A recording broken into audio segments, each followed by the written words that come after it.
Hi, and very welcome to Carnegie Digital Healthcare webinar. My name is Claes Paulin, and I will be hosting the Q&A session.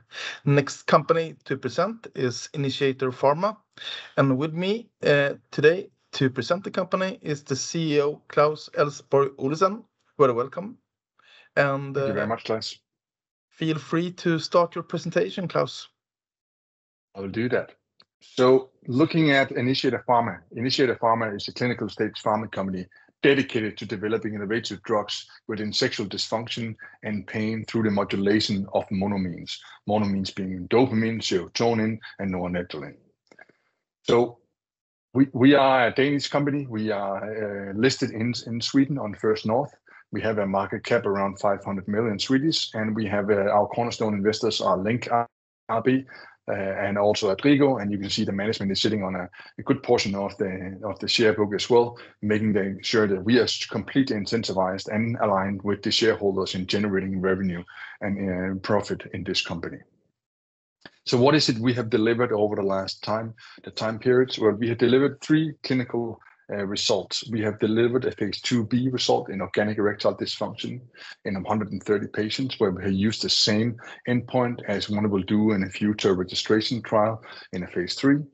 Here we reached the primary endpoint. I'll come back into this. And we have also in phase 2a demonstrated in psychogenic erectile dysfunction in 24 patients suffering from ED, at the same time also having mild depression or low mood. And here we have shown that IP 2018 actually has a statistically significant effect.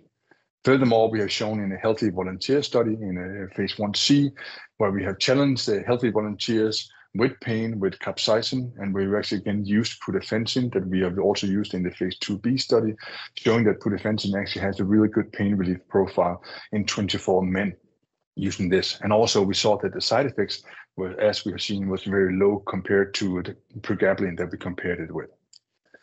But also what we learned from these trials are that we looked on safety, and safety is a key thing when you're developing new medicines out there for patients in need. You want to make sure that when you administer these compounds that they are well tolerated. So what you're getting is actually the positive effect. And we can see in our studies, we see the placebo is very low. So we don't see a lot of placebo effect, and we don't see a lot of side effects. And we have a very clean safety profile of our compounds. We see no drug-drug interaction, so no CYP inhibition, no liver interactions here.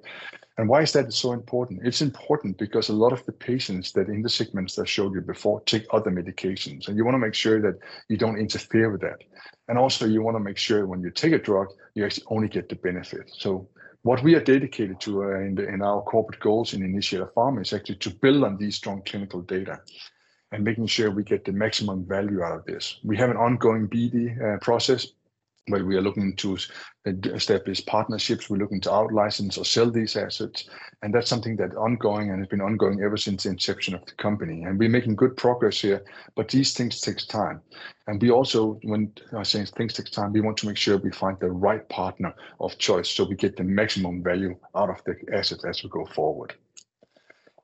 Besides that, the clinical results are shown here often before I presented to you that we have also some preclinical data supporting that they actually could work in female sexual dysfunction, both for pudafensine and IP 2018. And here again, we see a unique opportunity with the same MOA, with the same drug, with the same understanding of the biology. We could actually expand into the women's health area as well, actually covering not only men's sexual dysfunction, but also women's health. And this is something we see as a unique opportunity for as a cycle management opportunity, life cycle management opportunity for the company, but also to broaden the overall scope and the profitability of pudafensine as we develop this drug going forward. Just coming back to the organic erectile dysfunction, where we had the phase 2b results, just to remind you what we are looking at here. We are looking at the patients that do not respond to the current known PD-5 inhibitors, such as Viagra and Cialis. And the reason why I repeat this is because often people then say, yeah, but how do you compare to those guys? Remember, in our trials, we have included moderate to severe ED patients. We have included patients that are not happy with the current therapies. So we are actually targeting a segment that do not get relief. So we cannot compare directly to people that are getting relief with PD-5s, because we are taking the segment that are not getting the accurate response.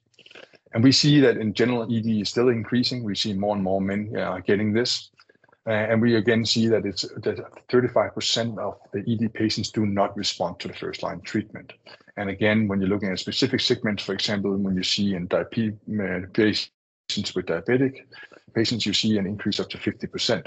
And even now with the GLP-1s out there, where the people trying to lose weight, we actually see there is actually an increase of ED in some of these patients as well, even though it's very minor, but we actually see there. It could also be related to that people, when they lose weight, they want to become more sexually active, and they actually discover that there is an issue that they have here with the sexual function. And as I mentioned before, the only treatments out there today available are injectables, and they are built on alpostadil, and they are, you can say, they do not depend on stimulation. And I'll come back to that. And they only have a peripheral effect. So again, just to highlight the MOA of what we do, and also this is a similar MOA that is holds true for the women's health, which I'll not go into detail with today. But dopamine is the main neurotransmitter in the CNS that facilitates sexual motivations, copulation, and genital reflexes. And this is true both for women and men, but here I'm showing it for the men's part. Upon stimulation, so seeing something nice, being touched, you actually produce a lot of dopamine in the brain, particularly in the part of the brain called the PVN, or the paraventriculus nucleus, which also, popular speaking, could be known as a sex center. Here we see that this increased level of dopamine activate the receptors that drives a neuronal and nitrite oxide synthetase activity. So we get more nitrite oxides, and this is projected down through the spinal cord and goes into the neurons, it goes down through the spinal cord, and it goes into the penile tissue, where it leads to a dilation of the blood arteries. So dilation means an opening, more blood flows in the genitals, and then you get the erection in part for the men. For the women, you will see increased blood flow around the vulva and the clitoris, and also see temperature increases, leading to more lubrication and so on. So similar effects, but here it's just shown for the men. And this is very clear from distinct from any other therapies out there. So all the therapies out there are only peripheral acting, so they only work down in the area around the penile. So you can say they can prolong a natural erection, they can keep the dilation, but they do not have the central effect. They do not help us with stimulating the natural erection response or sexual response. And that's why we are very unique. We both have an effect on the central nervous system with our compound, but also on the peripheral part. So that is what makes us very differentiated. And that's why we can target the patients that do not respond to the current standard of care therapies. We have, of course, taken this out to KOLs and asked about this, and I won't go through every single point, but we can see that this is something that is very well received by the KOLs out there. People are really excited about, going in, increasing the libido, making sure that patients are strengthened through the central nervous system. They like the very good safety profile that we have of our compound, that we don't see any super inhibition, that we see is well tolerated, that is on-demand oral tablet is something that is also of keen interest.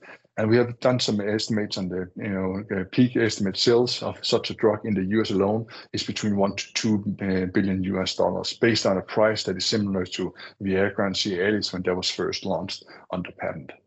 And in general, the data that we have shown here from the phase 2b has been very well received. People are satisfied with that, especially the KOLs. They think that is strong data. And also they are really encouraged by seeing that the placebo effect is actually very low, because that's something, a big challenge in these kind of trials, that placebo effect is high. But this is most likely due to the mechanism of action, but also that we are primarily targeting, moderate to severe ED patients. We have not included mild patients into our segment. So overall, pudafensine is a really good drug candidate positioned for going in ED. As I said, we both have a central effect and a peripheral effect. It can be combined with other PD-5 inhibitors. You can say a PD-5 inhibitor on top will actually help. It's a very large market, attractive market, and we have a good safety profile. And again, there's no super inhibition or anything like that. So it's a really well accepted. And now we also have good IP on a new formulation that we have announced, and we have done bioavailability studies on, and it looks exactly as the first study that we have done with the drug in a bottle. So very strong IP position around this going forward. But as I mentioned, we also have looked into pain. And pain is a very large segment, so it's jumping completely to something else. And 1/5 of the world population is suffering from chronic pains, and there's there's a lot of lack of truly innovative new painkillers out there. of course, we can see that the opioids came out and that had led to the opioid crisis. So we need something that can relieve pain. And especially in the neuropathic pain market that is forecasted to grow to more than $13 billion by 2032, we need new therapies. And there's a large unmet medical need, and we think that pudafensine actually will be a good candidate for some of these pain indications as well. And just to remind you, why do we think that? Well, we have actually shown in the preclinical safety study where we did a 4-way crossover and 2 dose levels of pudafensine compared to placebo and pregabalin in the capsaicin model. And again, here we showed that we could statistically significant effect on allodynia, and we almost reached it on hyperalgesia, very comparable to pregabalin. And again, it was very safe to administer it, and we saw no side effects in this study. So again, we have actually clinical data suggesting that pudafensine is also a good painkiller. And we are still exploring that and seeing how we can utilize that the best going forward. Changing the subject to the women's part, you can say, and this is when we get to this part, we only have preclinical data to support this. So what I'm speaking about now is that we know that the mechanism of action is the same in women, but we actually know that our compound is actually translatable from the preclinical models and into what we see in women here. And FSD is a big indication. 1 out of 10 women are suffering from low sexual desire and associated distress. So it's not enough that you just have low sexual desire. You also need to be distressed about it before you get the diagnosis of female sexual dysfunction. There is no approved therapies in HSDD, so hypersexual active sexual desire disorder, so meaning a lack of desire in postmenopausal women. And we, as I really said, about 80% of the physicians believes that there is a significant unmet medical need for these patients. And that's something that we have demonstrated in preclinical models that pudafensine also will work here. Just looking a little bit on the complexity of FSD, because you can say that as you can say, the erectional dysfunction it's easy to measure. It's one thing, and that's what we talk about. In women, it's a little bit more complicated. Here you've got multiple components, but in the center you have the hypoactive sexual desire disorder, but then you also have female arousal disorder, and you have orgasmic disorders, and on top of that you have sexual pain disorders. And you can say if you have pain every time you need to complete an intercourse or conduct an intercourse, of course you're not going to desire that, and you're most likely never going to reach an orgasmic or climax or reach any kind of arousal out of that. So we think that the key component here is actually looking at the active sexual desire disorder part in the middle, which drives majority of the FSD patient group. But at the same time, we also know, and I've shown you before, that pudafensine has a good pain relief profile from allodynia, and that's often what we see associated to the sexual pain. So we think there's a really good opportunity here to actually broaden the indication, just going from men's sexual health into what we actually really consider sexual health for both male and female going forward. We are taking, of course, the preclinical data we took that out to KOLs, and we see a really positive feedback here. And the feedback is very much based on the same things that we see in the men. It's an on-demand drug. It's an oral tablet. There's no side effects. It's not a hormonal compound. And again, we see that we strengthen natural erection response. So it's not like that we just drive something that the women don't want. We actually strengthen something that they desire themselves. So it's fully controllable in that way. And it is associated that you need to be stimulated to get to this one. So here again, we have looked at the commercial attractive indication, and we looked at the peak sales. It's actually even higher than it is within ED, primarily due to there's no good price fixed points, and also there's no other products that we're competing with. This will be the first approved drug within postmenopausal women. So looking at peak sales in $2 to $3 billion in the US alone.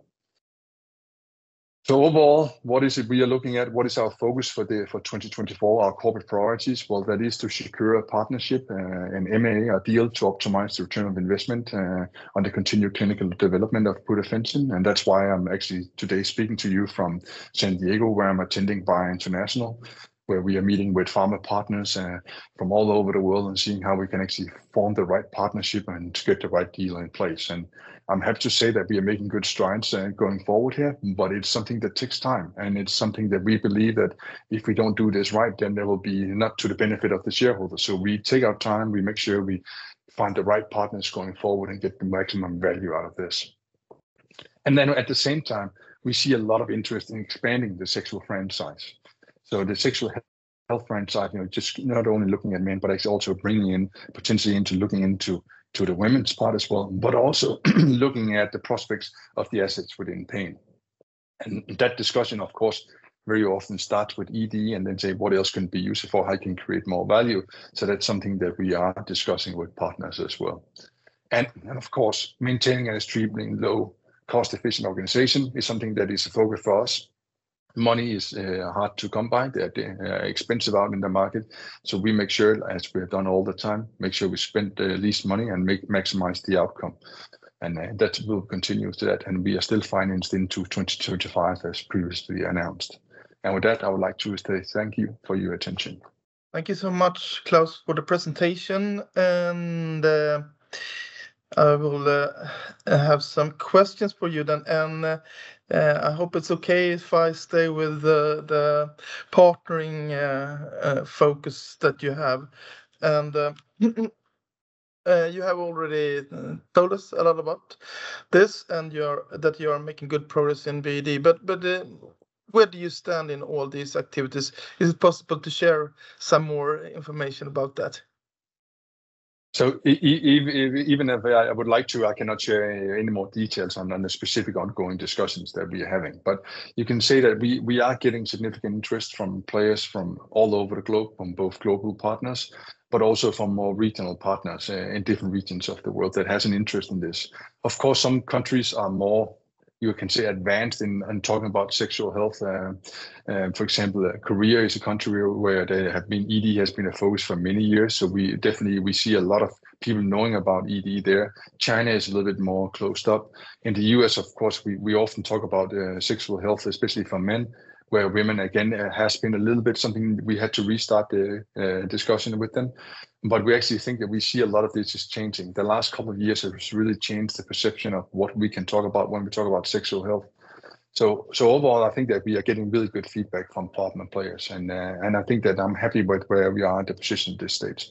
Of course, one would always like this to happen really fast, but I think that you ask pretty much everybody else out there in the world. This is something that takes time, and also it takes time because we want to make sure that we don't just kind of establish something that maybe look good right now, and then in 2 or 3, 4, 5 months or 6 months down the road, there's going to be a corporate or strategic interest and change in that company, and then suddenly the program is not being advanced anymore. So it is something that we need to find what is the right home for our assets and how can we maximize the value for those shareholders of Initiator Pharma. Mm-hmm. And should we understand that you are actively promoting both of your ED programs? Or is it the pudafensine primarily? No. So here we talked primarily about pudafensine, but the data from 2018 is also part of the presentation we bring out, and we see definitely some companies have more interest in that segment as they are already treating in the space where they're treating depressed or mild depressed or low mood patients. So for them, those assets are more relevant. Of course, you can say that study is in 24 patients. That was the RITI scan where we saw this significant effect. And then you can say, well, of course, a phase 2b data is weighing harder when they are looking at. We definitely see that pharmas have a little bit of urgency to kind of look at something a little bit later stage. So you can say if you have the similar data for IP 2018, where you had maybe 130 or 130 patients, you would definitely have a stronger package to come with. I'm glad we didn't have to do 130 patients in the RITI scan. It took a long time enough to complete that study. So, but then you would do it as an intercourse study. So that's something discussing. How could we take it to the next level? Could that be in a partnership or as a part of an option agreement with such a company? And then we co-develop onto a point and where they can exercise it if they're happy with the data they're seeing. So that's definitely something we are discussing as well. Okay. And when you're talking to partners, what kind of feedback do you get on the data you have generated so far? What's their thoughts about the quality of the data?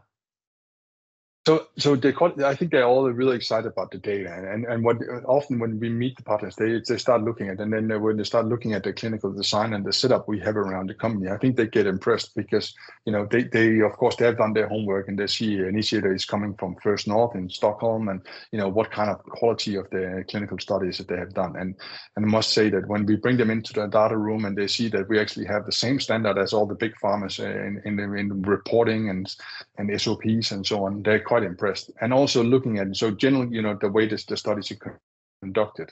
So that's the first tick box that we actually see that they're super excited about the way we conducted the trial and set it up. Then they look at the data, and you can say that one of you have companies that know a lot about the sexual dysfunction space. And they understand pretty much all the data from the beginning, and they do not kind of compare it to the PD5. Then we have some companies that likes to compare to what was the effect of Viagra in this study and what was, and it's kind of comparing orange and apples a little bit, because you are looking at two different patients on the segments.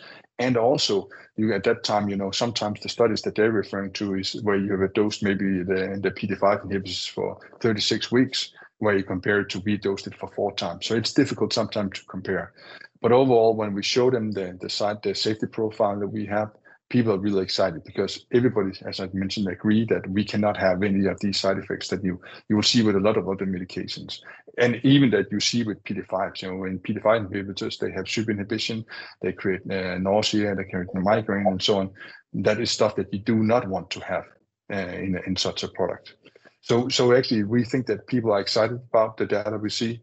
And there's always people also asking, so what would happen? Could we, if in a phase 3, what would happen then? Could we kind of enrich the population to get more response or less response? Or what is the number that you're looking for? And these are things that you can say that even minor changes in these patients that normally do not respond is something that's clinically relevant. Whereas you can say that if you have something that works, and then how much then you need to improve to make it clinically relevant. But you just imagine that you have no function and suddenly you get a function. I think that's something that we see that is interpreted as very strong and from the pharmas that we're speaking to. Okay, and then from your side, how important is it for you to find a partner that don't just want your ED programs, but also to commit to the full sexual dysfunction program? Well, that's always a question about price, right? You can say that. I think that we think that there's so much more value, and I showed you the peak sales forecast numbers, and we're just looking at that the female sexual dysfunction part, of course, is significant. That needs, of course, we got to warn that, of course, we're going to show into the clinic that we work in this segment as well. But let's just play with the idea that it works, because it is so comparable, translatable to what we've shown in men.